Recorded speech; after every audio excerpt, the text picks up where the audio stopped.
Hey there, Fiona. Hope you're having a great day today. Here's your video lesson. Three things I want to talk about. I'll talk about those three things, and if you want me to look at anything at the end, or want me to, or have any questions for me, feel free to shoot a message on over, and I'll do my best to answer. So let's get to it. So first thing is a review of the Book 2 tonalization. This is super important because this is how we'll play the Currente and Allegretto, the piece that's coming up after after we do the Paganini piece. So we definitely want to keep up on the skill. So what you're going to do is, remember we have our free strokes, back towards the palm like this that we've been working on. Fingers touching strings 2 and 3. The thumb can be parked on the 4th string.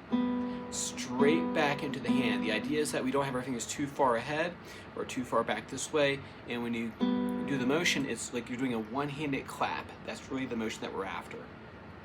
Right? So not this, digging away from the string, but straight back into the palm.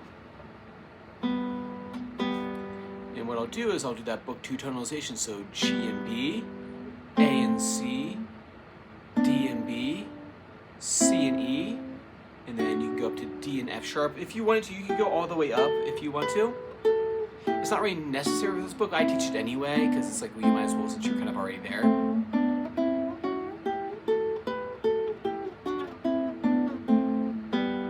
Notice I kept that thumb in place and the fingers going straight back into the palm. Not this, or not this, but here, straight back, thumb ahead the fingers. Right. So that's the first thing to do there. The second thing is working on your slurs. What I gave you last time was the 1-2 slur.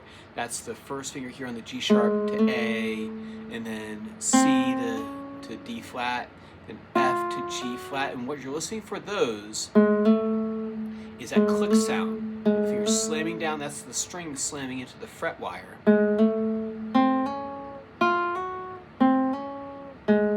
Right?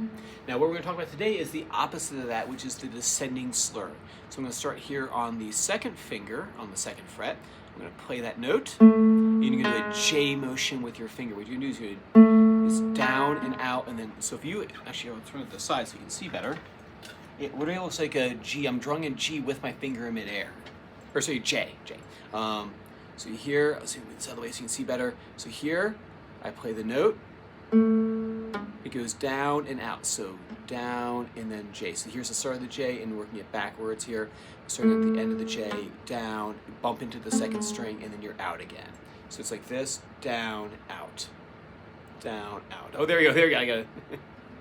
Sorry, I'm watching the thing here, I'm doing it backwards. That's with your brain. One more time, from this angle. Play the 2nd fret. I go down and out.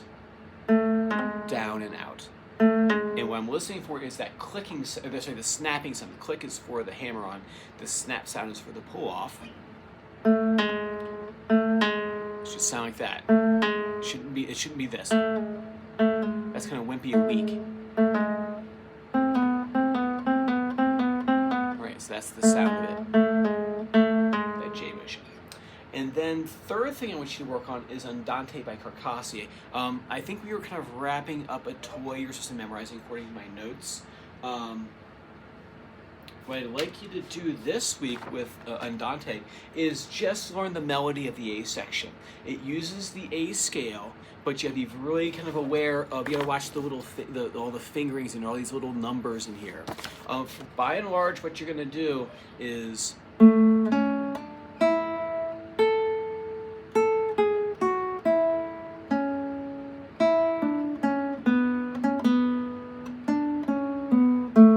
so you have to watch out because the B's before were open and these B's are fretted, right? There's a teaching purpose as to why, which we'll talk about in a second, but you're really going to want to follow the left-hand finger that's indicated in the score, right?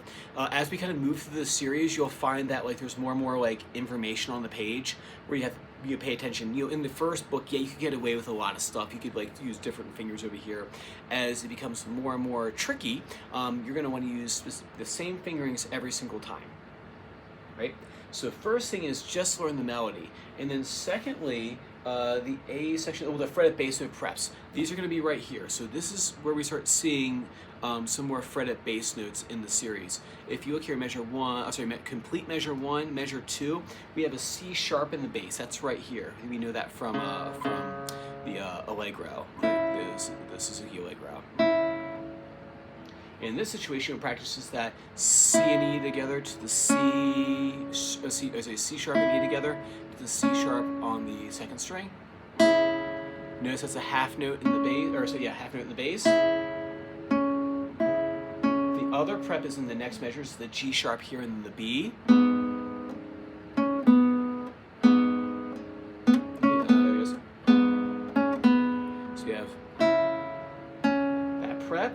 Then go to the next measure, G sharp in the bass with a B, C sharp back to B. If you put it all together, eventually in the end it's going to sound like this. There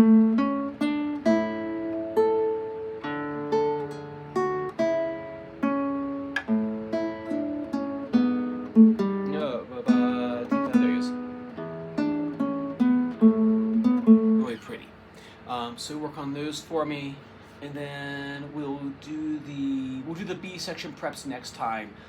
So there's a right hand finger in there that I want to talk to with you in next time. So do the A section of the Andante. See if you can get those new bass notes under your fingers. See if you can put those two voices together, and then we'll do the B section next time.